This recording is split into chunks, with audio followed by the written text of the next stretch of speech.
This bizarre incident happened just this morning, around 6 a.m. on June 9th, 2024. Honestly, I'm not sure if it was paranormal, but it was definitely strange. Just a heads up. This story isn't exactly scary, and it's a bit long, so bear with me. The first unsettling moment happened right when we arrived. As we approached the front door, we noticed a rocking chair on the porch, slowly swaying back and forth. There was no wind, and it seemed eerie. My dad tried to rationalize it, saying maybe it was left like that, but it gave me an uneasy feeling. So this weekend, my dad and I headed to Deerfield Beach, Florida, for a family event on Saturday. We stayed at an Airbnb booked by my uncle-in-law, who ended up staying somewhere else and passed the room to us. His wife, my aunt, stayed at this exact Airbnb before, but on the other side, since it's a ranch-style duplex. When we rolled up late Friday evening, we scoped out the place and everything seemed normal. Satisfied, we started bringing in our luggage. The house had an open layout. Walk in, and bam, you're in the living room with the kitchen just a bit further ahead. To the right of the living room, there are 2 bedrooms, a bathroom, and a couple of small closet doors. One bedroom is on the right side of the hall, while the other sits directly opposite on the left. The bathroom is also on the left, right next to the second bedroom. Here's an interesting bit. The bathroom and this bedroom share a connecting door, so you can move straight between them. Keep this detail in mind. It's going to matter later. I picked the smallest bedroom, tucked away at the back. It was past the kitchen and right next to the door leading to the backyard. The room had a window with a clear view of the yard, which had a jacuzzi and a little patio area. We never actually went out there, though. My dad originally chose one of the front bedrooms on the left, the one that'll come up later. He wasn't too keen on the bed, so he opted to sleep on one of the long couches in the living room.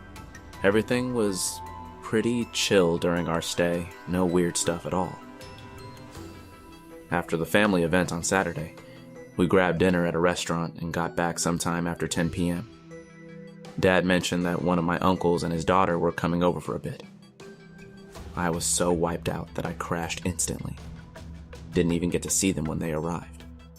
That night, around midnight, I woke up to the sound of footsteps above me. It was strange because the house was a single story, with no upstairs or attic space. The footsteps were slow, deliberate, and seemed to be pacing back and forth directly above my room. I tried to ignore it, thinking maybe I was dreaming, but it persisted for a good 15 minutes before stopping abruptly. I woke up sometime between 4 and 5 a.m. I stayed in bed for a bit, scrolling through my phone. About an hour later, I needed to use the bathroom. As I walked through the kitchen, I saw my dad passed out on the couch, snoring heavily. I did my business and went back to bed, browsing my phone again. There was no sound, no sign that my dad was awake. An hour later, nature called again. As I stepped into the kitchen area, I saw a light shining. I thought I'd left the bathroom light on, but as I turned the corner, I realized it was the light in the back bedroom. I was like, WTF? My dad was still on the couch, snoring loudly, clearly in a deep sleep. I remembered my uncle and his daughter visiting last night, so I figured maybe they stayed over. I checked the lit room and the one across from it, both empty. Weirded out and confused, I took a video with my phone just in case. Then, I hesitantly tried waking my dad. He was in a deep sleep, snoring loudly, but I had to find out why that light was on. I gently tapped his hand. Right then, I thought I heard a faint humming sound, like a woman's voice coming from the bedroom. It startled me, but I tried to brush it off as my imagination running wild. Around the same moment, I realized the entire area was ice cold. Sure, the AC was on, but this chill felt different, unsettling. I tried to stay rational, thinking my nerves were just on edge. Still, that light being on made no sense. My dad finally woke up. I said, "Hey Dad, sorry to wake you, but why is the light on in that room?" Half asleep. He mumbled something about maybe getting up and forgetting to turn it off, then promptly drifted back to sleep. I knew he hadn't been up recently. I would have heard him moving around on those tile floors in this open-plan house. I walked over to the room and tried to turn off the light, with the two switches I saw, but neither worked. Then I spotted the remote control for the light and fan, so I used that to switch off the light, which only made things stranger. Completely weirded out. I didn't know what to think. I went back to my room, trying to push it out of my mind. By then, daybreak had arrived and the sun was starting to rise. I lay there for a while, starting to feel sleepy. Before drifting off, I decided to check on things again. The light stayed off, but the area felt undeniably cold. I checked all the rooms and found nothing unusual, so I headed back to my room. Just past the kitchen, I felt this eerie sensation. I tried to brush it off as nerves, not wanting to let my imagination run wild. Eventually, I settled down and finally dozed off.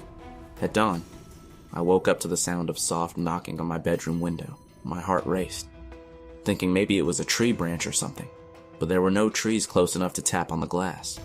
I slowly approached the window, my breath catching in my throat. When I peeked out, there was nothing there, but I could see faint handprints on the outside of the glass. It looked like someone had been standing there watching me. I woke up a couple of hours later. First thing I did was check the house again. It was still freezing, and my dad was still out cold. About an hour later, I heard him wake up and head to the bathroom for a shower. When he came out, we greeted each other and I told him everything that had happened. By then, the icy sensation had finally disappeared. We talked about it and he said he might have gotten up and forgotten to turn the light off, but he didn't really remember doing that. We had to check out by 11, so we started packing up our things. Thankfully, the rest of our time there passed without any more weird incidents.